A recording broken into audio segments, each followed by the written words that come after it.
So many of us want a particular car because we loved it as a child, but how many of us get that car as a teenager and then over a decade after that car had to go to the great junkyard in the sky, you get it again?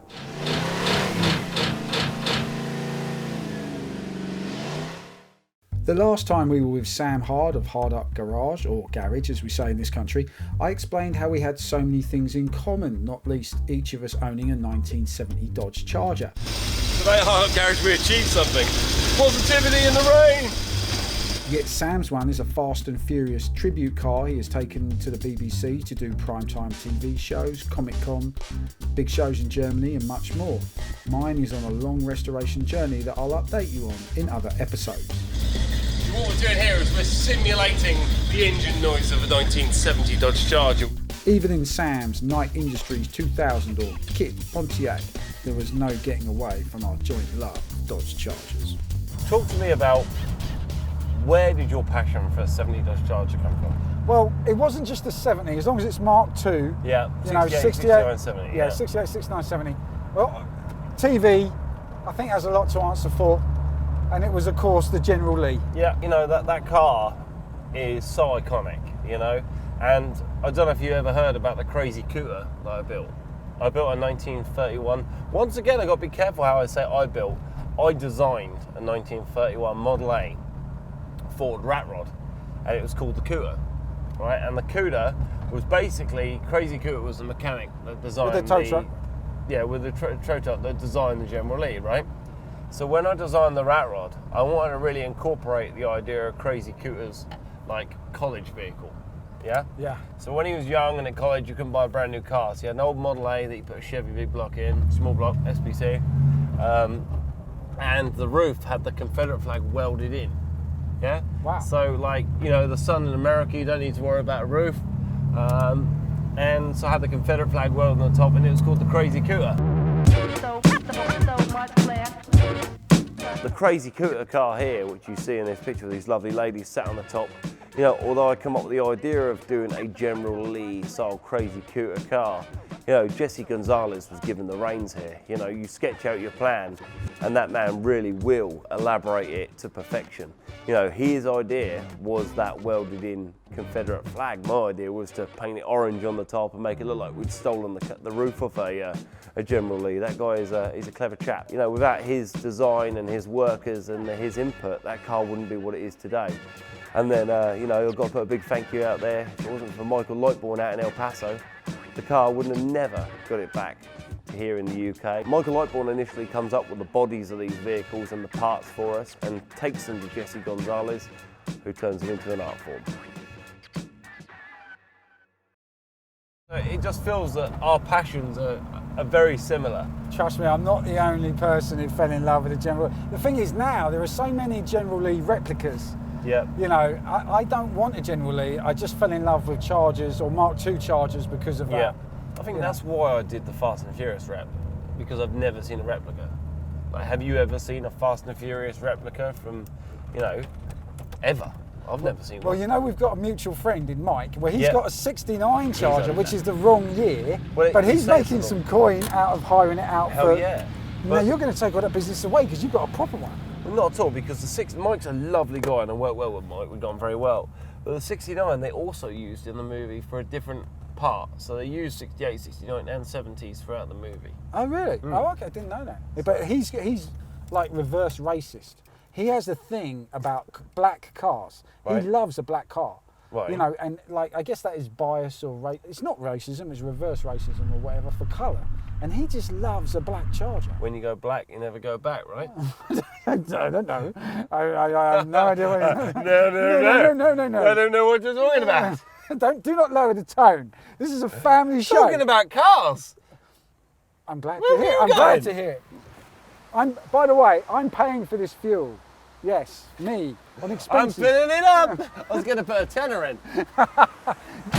By the way, that's Chris the cameraman in the back seat. Chris is a great guy. He's on the camera now and we like him a lot. We needed Chris with us because Sam was going to demonstrate what these lovely American V8s can do in typically bad British weather, but of course you can't do that on public roads.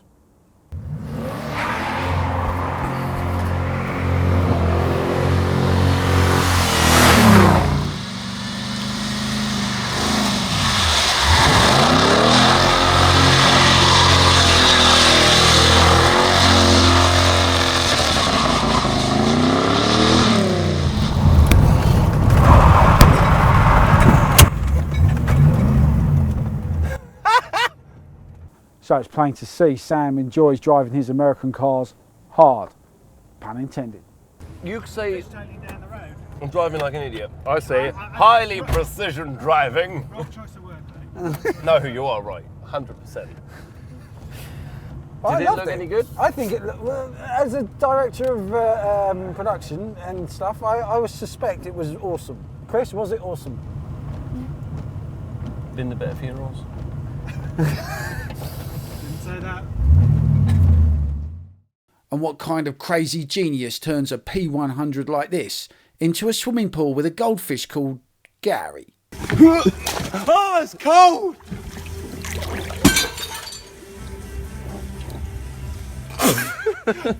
I just broke the Trans Am light.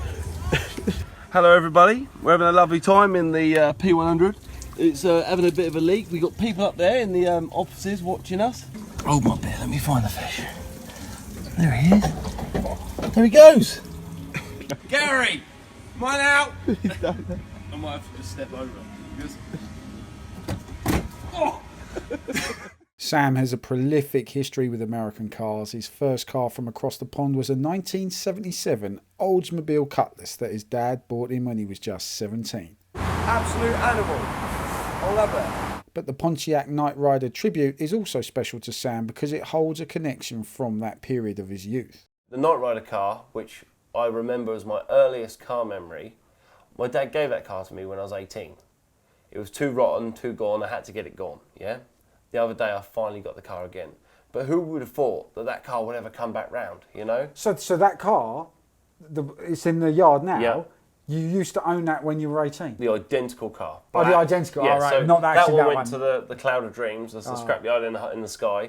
But this is like the identical car. There's one very important thing missing. Where is the old Kitt sort of... The all-seeing eye. Yeah, the, whatever the that is. scanner, what they call it. Yeah, yeah. So I bought the car, and it'd been in storage for 10 years, right?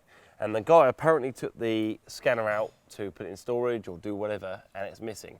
A company called Night Scanners out in California somewhere, they've just had a hurricane or whatever, is making me one, and I'm on the list of having one. I've obviously, you know, through my blagging skills, blagged my way to the top of the list, but it is en route, and it'll come with a little alarm fob that you press a button and it'll talk to you. So if you see some kids looking by your car, you can press the button and the light will go off and it'll talk to them and stuff, so it's pretty cool. That's pretty cool, yeah, yeah. But like, tell me about the interior, because what are you going to do with that? You know, I personally think that the exterior of this car is gorgeous. I do as well. It's perfect. And It's you know, even flawless. in the rain with the water, it looks mint. It is flawless, and I kind of think when you start going down the route of being 100% authentic, yeah, I like the black cloth interior. I like the black on black on black. It looks cool, yeah. The original Night Industries 2000 car had a cream, like a beige interior with beige trims. And then if you're going to go down the route of interior, you might as well do a dash, right? But that is a gorgeous frickin' dashboard, you know? And you go down the route of a dashboard, so let's put a dashboard in it, that's $3 grand. Let's put an interior in it, that's $3 grand. There's $6 grand down the road. And I don't think anyone really walks up to the car and goes, oh my God, it's Nightrider. Oh, but it hasn't got the dash and leave, right? Most people are so overwhelmed by the look of the car. And I kind of think that if you're going to go and do the dash, you might as well do the interior, then it's a 30 grand car. Kind of going to leave it and make it usable, you know? And if you look at the back, what I really like, I like mean cars, that's Yep. why I like Chargers. This is a mean looking car, it looks great in black, but having the tail lights kind of with that sort of blacky sort of, what would you call it, filter on top of it? Yeah, so like in the first 4 years of production, so 82 to 86 possibly, I could be wrong, there's some genius that's going to tell me I'm wrong, but they had, this is the actual standard lights, but the actual original Nightrider car has a big black piece of perspex that goes across the back. That's right, yeah. And that's what I've got en route for it. I'm going to remove and get rid of these two fog lights and reverse lights out of the way. And then I quite like the exhaust, so I'm probably going to leave that. I'm probably going to limo tint the back window and the side windows so people can't see that I haven't got that authentic dashboard. But yeah, I mean, it's cool, man. It's cool. So I'm going to buy you a black leather jacket and a curly wig, I'm just in. so you can be Michael Knight. I think the leather jacket hanging up in the back would be bang on, you know? And then you could play the David Hasselhoff album. You Yeah, know? why not? We are living to freedom or something. See, I think that was a bit before me, but that's fine. Don't pretend you don't know. Oh, no. Don't pretend Everywhere I go in this car, I'm just going to have the Nightrider theme tune going, like everywhere I go, you know? Okay. I would do the David Hasselhoff album because it's so cheesy. Okay. And people would just love you for that. Or just Baywatch theme tune it everywhere. That's the wrong show. You can't do that. He's still a good-looking chap, isn't he, with his his locks running down the beach. But I'll do that just in a leather jacket and my spandex. Like, I think that would work. I think there are lots of females watching now who would pay to watch you run slow-mo down the beach. And maybe a few men as well in your little spandex. Maybe we should do a Talk American and Hard Up calendar next year. Right? You know what I'm saying? I need maybe just 1 year next year. Just 1 year. Next year's a few months away. I need maybe 2 years to get in shape. Maybe 4. I don't think so. I think you're pretty good looking. Really? 100%. Oh, From 20 feet, you look good. From 50 feet. How bad? Well, I'll call it 75 feet to be on the safe side. Later on in the series, we'll have more from Hard Up Garage, or Garage as you Americans say, as we get the lowdown on what happened when Sam, his dad Derek, and one of his best friends Nick went to the amazing SEMA show in Las Vegas. Plus Sam buys another Fast and Furious 1970 Dodge Charger, although this is unlike any other Charger on the planet. This feels so above me. Like, I'm a bad person for even being in here. We've even come with a free iPhone charger. Right, let's go forward. What do you reckon? Do it, man.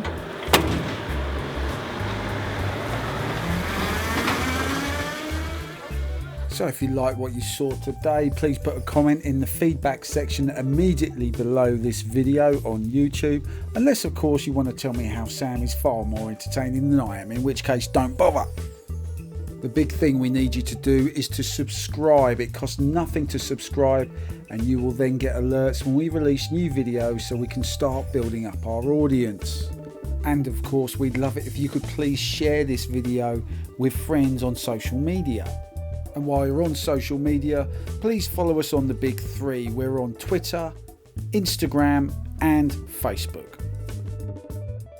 And if you're a mega fan and you really like what we're doing, there is more information on talkamerican.com, where we hope to sell t-shirts and stuff in the near future. Have a look at that. Hard Up Garage are on Instagram and Facebook, but not Twitter. I have no idea why. And they've got a pretty good website as well. Check them out at hardupgarage.com or garage.com if you're American. But for now, it's time to say goodbye, so I guess we'll talk again soon. Bye for now. Bye-bye.